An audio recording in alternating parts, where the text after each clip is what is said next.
Ah, bonjour à tous mes amis les gars. Alors, ça passe en voix là, c'est ma Tekis Heavy Metal toujours.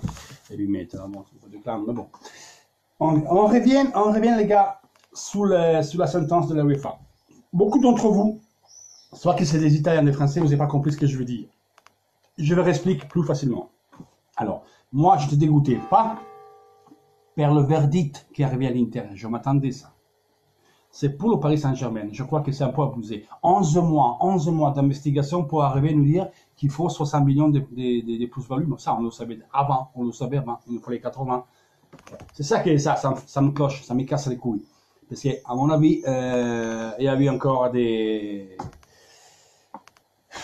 accords sur pas ce qu'ils ont fait. À mon avis, il y avait des sponsorisations que c'était gonflé, c'est évident. On est parlé dans la presse, on est parlé au même Canal+, on est parlé de l'équipe, on est parlé en Espagne, on est parlé partout, que la Qatar, exemple, la sponsorisation de la QTA, la Qatar Tourism Authority.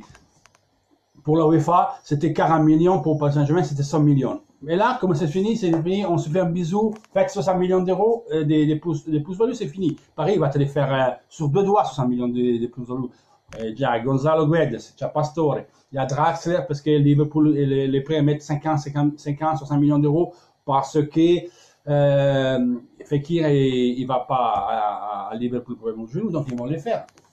C'est ce que vous n'avez pas compris une chose de l'Inter. L'Inter, le financial fair play, l'Inter là, a respecté un plan. Le bilan, c'est OK, les sponsorisations, la facturation qui a augmenté, c'est OK. C'est ce qu'on n'a pas respecté pour la UEFA, c'était l'amortissement de certains joueurs. Et c'est calculé sur les 3 dernières bilans, dont 2 où l'Inter y participe, on n'a pas participé à l'équipe européenne. D'accord? Et c'est notamment les arrivages de Joe Mario et de Gabigol. Pourquoi l'Inter, pour mettre des joueurs entre les achats et les sorties, les ventes, il doit avoir le bilan en égalité. Et on ne l'a pas en ce capitule. Mais c'est normal. On devrait, sinon, déjà, vous avez râlé qu'on ne faisait pas de marché l'an dernier. Si on a racheté les Nainggolan, les Di Maria, on faisait quoi maintenant? On était de la merde. Alors, je vais dire une autre chose. C'est comme beaucoup d'Italiens qui ont fait des vidéos, que moi, je suis en guerre avec 2-3 youtubeurs de l'Inter parce qu'ils disent n'importe quoi. Comme beaucoup de youtubeurs qui se mettent là, ils ont 40, 50, 60 000 abonnés. Et il faut dire les choses comme ils sont, pas comme on veut. Moi, je ne peux pas venir ici et vous dire, c'est ce que moi je veux. C'est ce qu'il veut Chris. Ça compte rien. C'est comme je dis mon pote Omar, c'est ce qu'il veut Omar. Mais c'est pas ce qu'il veut Omar ou l'histoire africaine du Nord qui me suit, ou Marco Materazzi, ou Lentini de la Suisse. C'est pas ce que nous on veut. C'est comme est de la réalité. C'est ça, c'est un effet des vidéos. Il doit dire les choses comme ils sont. Il doit faire information et pas désinformation. Moi, je ne viens pas ici pour vous dire il faut faire comme. Non, moi je veux dire comme sont les choses de la réalité. Comme elle était pour le Milan l'an dernier, et je me suis fait insulter, j'ai vu beaucoup de menaces de mort. Voilà, le Milan, vous avez l'Inter, ça fait 4 ans qu'elle est sous cette élément-là, qu'elle monte, et encore on n'est pas sorti. Et qui comme le Milan, ils ont refusé le 7 élément. Qu'est-ce qui va lui arriver, Milan? Qu'est-ce qui va lui arriver, Milan? Déjà, il croit qu'il y a un nouveau associé qui va arriver, et je suis content, parce qu'il y a un Gangli. En gros, il va faire l'autorité de la situation. Et le nouveau personne qui parle de l'américaine, qui a des équipes de baseball, je crois, et je sais pas quoi, il a Celtic. Donc, il pourra mettre de l'argent et tout. Mais Milan, il doit signer un certain règlement. Donc, il ne pourra pas faire ce qu'il veut et doit respecter ça. Alors, pour tous les gens qui l'an dernier, ils ont cassé les couilles, le mois de janvier, que Sabatini est parti, et c'était la faute d'Ausilio, et pourquoi on n'achète pas à janvier, on est une équipe de merde.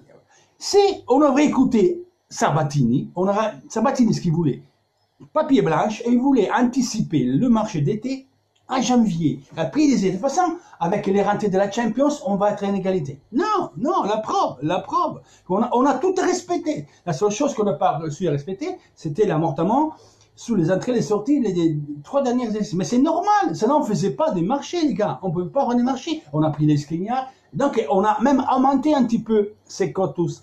Mais il faut comprendre, mettons, c'est Gabigol, c'est Joe Mario, eh ben oui, bien sûr, avec l'après, c'est facile. Mais quand une fait un achat, quand le réveille Joe Mario, allez, 80%, 85% des fausses étaient contents. On a eu joué le championnat d'Europe, il a fait la misère à Pogba, c'était une des meilleurs joueurs, Joe Mario. Gabigol, ils ont présenté à la Ronaldo, tout le monde s'est segué. Moi, des Gabigol, à titre personnel, Gabigol, je ne l'oublie pas, je me suis fait insulter. Jacques, quand il est arrivé, que je n'étais pas de l'Inter, comme tu dis ça, j'ai dit, les gars, simplement parce que Gabigol, il passait le championnat, soit sous SFR, soit sous Beansport, et soit sous Sky Italie, que j'ai gardé les championnats brésiliens, j'ai vu jouer Gabigol, j'ai dit, bon, Gabigol, l'Italie, il va rien brûler, parce que là-bas, il fait les rabona, il fait les petits ponts, il s'arrête, il s'écoiffe. Là, il a assez joué en Brésil.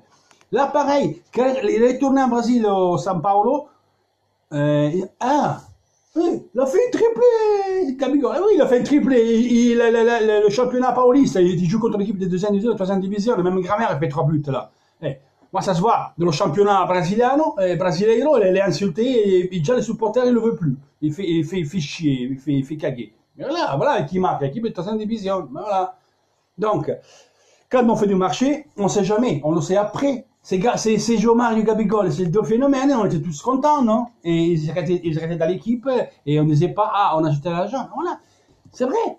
Il y a eu des dépenses pour autres 100 millions d'euros qu'on a jeté au shot. Voulant, pas voulant, parce que Gabigol, Joe Mario, d'Albert, il ne s'est pas daté, il va partir. Donc c'est encore 20 millions plus 4 qui sont comme ça, mais bon, on nous dit maintenant. Tu peux le dire avant. Avant, tu ne sais pas comment ça marche sur le marché. Donc, moi, ma rage, c'était pour la sentence de Paris Saint-Germain. Donc, ils nous prend pour des gros. C'est ça, ma rage. Et autre chose. Nous, de toute façon, la liste UEFA, c'est 22 joueurs, c'est pas 25. Donc, on a 21, ça ne change pas grand-chose. C'est le marché. On va le faire, le marché. Mais si vous voulez les Nainggolan, si vous voulez les Dembélé, si vous voulez ce pas qui vous voulez, il faut comprendre que pour mettre en liste des Champions League, on achète une à 30, il faut qu'il y ait un sorti à 30. Pour le mettre dans la liste de la UEFA. Pourquoi je dis ça? Parce que c'est ce que nous, il reste pour être égalité, c'est faut le bilan, l'équilibre parfait entre achat-vente pour les joueurs qu'éventuellement on va mettre dans la liste UEFA. Donc, si on achète Nainggolan, exemple, si on achète Dembélé, si on achète Malcolm, si on achète Nabila, si on achète la pute des Moulins Rouges, ça nous coûte 110 millions d'euros, il y a 110 millions de sorties pour les mettre en liste à UEFA pour jouer les championnats. Autrement, il y en a qui vont jouer le championnat et il y en a qui vont jouer la Champions League. C'est pas la fin du monde, c'est ce qui m'a fait rager, c'est les sentences de la UEFA. La Rome, elle était un peu dans une situation. Ils sont sortis et la UEFA lui a fait un cadeau, parce que le moment, elle était encore sous cette règlement. Mais ils ont respecté le tout, donc la UEFA dit, vous êtes libre, faites-nous 30 millions de plus-value d'ici 30 juin et vous êtes libre. Ça ne veut pas dire que maintenant la Rome, elle est libre et va dépenser, parce que le financial fair play reste pour tout le monde. Ils sont un peu plus libres, dès que la prochaine année, la UEFA, il ne va pas regarder dans leur compte. Par contre, s'ils vont dépenser 300 millions au marché, de cette année et il n'y a pas de sorties, il y a des sorties pour 150 millions d'euros, la UEFA intervient dessus et contrôle parce qu'il doit avoir, il y a une écart entre achat et vente qui ne peut pas dépasser les 100 millions. Donc, si tu as 200 millions d'entrées, tu auras des sorties ou des entrées pour 100 millions d'euros. Donc, c'est ça.